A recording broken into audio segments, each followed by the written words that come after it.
Today, let's talk about flights. What are the best places to book flight tickets? What are the things that you should consider before you book a flight? Also, later in this video, I'll be sharing some tips that will help you make your overall flight experience great. All of this in one video, so buckle up.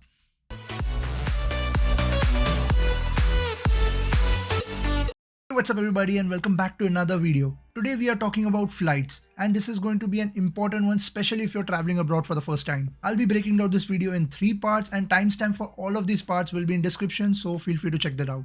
So what are the 3 parts? In the first part we'll be talking about what are the best websites where you can book flights. Also in that part we'll be discussing about third-party websites using which you can save even more money when booking flight tickets. In the second part we'll be talking about what are the factors you should consider before you finalize a flight. Now many students skip on this part and they have a terrible flight experience. So make sure you know about these and don't make the same mistake as all the other students do. In the final part of the video, I'll be sharing some tips to make your overall flight experience be great. Let it be international flight or domestic flight. So that's how the video is going to be broken down, and without any delay, let's jump right to the first part. How do I find the best flight and where do I book it from?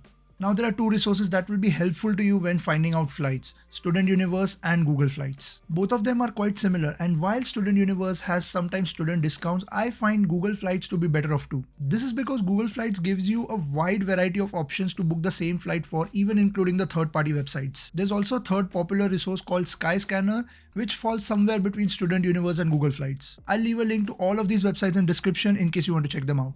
Now once you have finalized the flight that you want to travel with, let's see what are the options that you have when booking a ticket. The easiest way to book a flight ticket is directly via the airline's website. Now while it is a little bit expensive to book directly via airline, there are benefits for it. Firstly, if your flight gets delayed or you miss your connecting flight, most of the times these airlines would board you on to the next flight free of charge. Also, if you want to change your travel date, most of the airlines would do it for free or very minimal amount. Now you might think this is not a big deal, but it happened to me once. So this one time I was traveling with Air India to US and I had missed my Mumbai-Delhi flight. But since I had booked with them directly, they boarded me onto the next flight free of charge. And since it was a full flight, they even upgraded me to a business class for no extra charge. So yeah, to sum it up, while you may pay a little extra when you book directly from the airline, you get all these crazy benefits. Now let's talk about the second way to book the flight, which will save you some money, because this time we'll be booking the same flight ticket via the third-party website. Now the prices you see on these third-party websites are lower compared to what the airline charges on their website. But since you are paying less, you don't get the benefits like I mentioned before. For starters, if you need travel insurance, that is going to be expensive. Also, rebooking the flight is going to be very expensive and very difficult if you do it via third-party website. Again, this happened to me during COVID when I was planning to travel back to India, but because of COVID restrictions, I had to reschedule my flight. And boy, it was a difficult process. Because in most of the cases, the customer service for these third-party websites is terrible. There were multiple times when I was finding myself being held on a call for over an hour only to it get disconnected and start over again. At the end, after wasting a lot of time, I was able to reschedule my flight, but it was very expensive as well. It almost costed me $300 just to reschedule the flight. So if you want to save money and book via these third-party websites, make sure your travel dates are set in stone. Also, talking about flights, I guess most of you would want to know what to do on the first day in this new country. For that, you can check out this video and I have an entire checklist of what you should do on your first day. Again, the link to the video would be in the iCard and in description as well. So now let's move to the second part of the video. What are the factors which you should consider before you book a flight?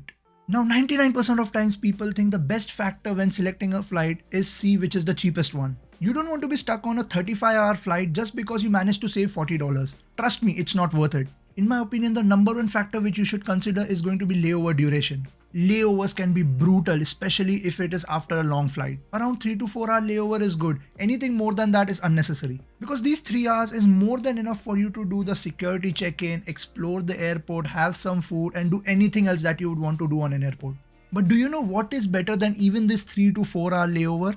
No layover.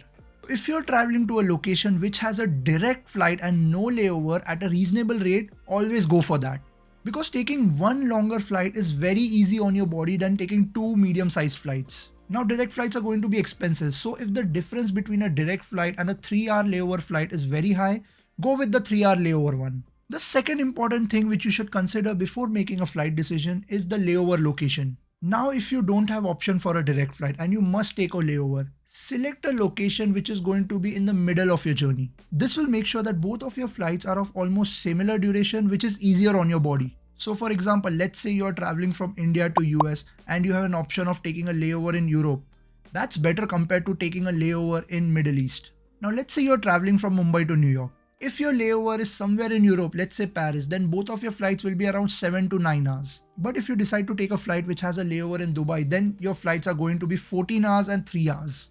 Now sitting on this 14 plus hour flight is going to be very difficult. So if the price difference is not too high between these two types of flight, always select the one which has a layover in middle of journey.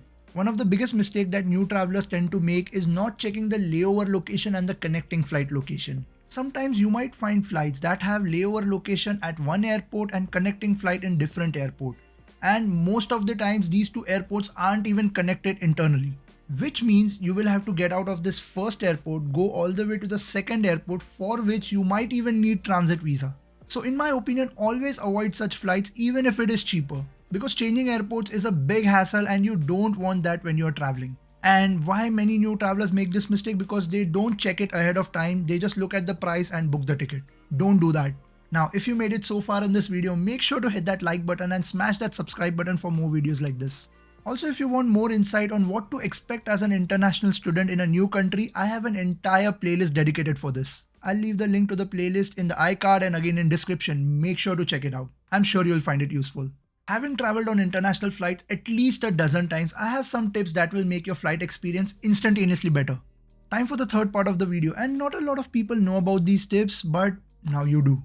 When packing your carry-on bag or the 7 kilo bag that you will be taking with you on the flight, make sure all the electronics, cable, laptops, iPad, everything are packed in a single pouch. This will save you a lot of time when you're going to security check and will save you the hassle of again packing all this up.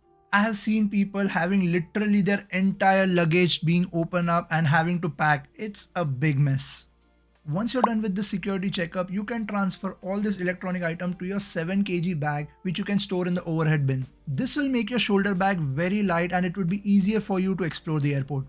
Always carry a fresh pair of clothes and slippers with you in your carry-on bag. This is just in case if your connecting flight gets delayed or if your baggage is lost during transit.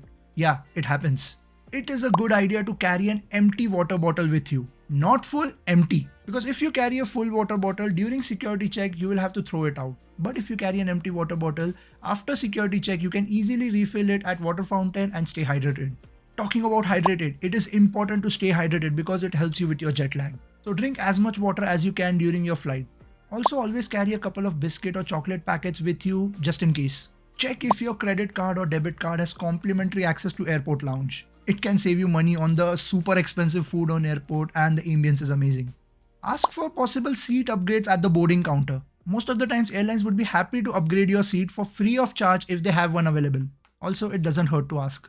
During flight, don't hesitate to ask cabin crew for more food. They always carry extra food with them, so they are more than happy to give it to you. Don't be shy and ask for food if you need more. Those are some tips that will definitely help you if you follow them in your next flight.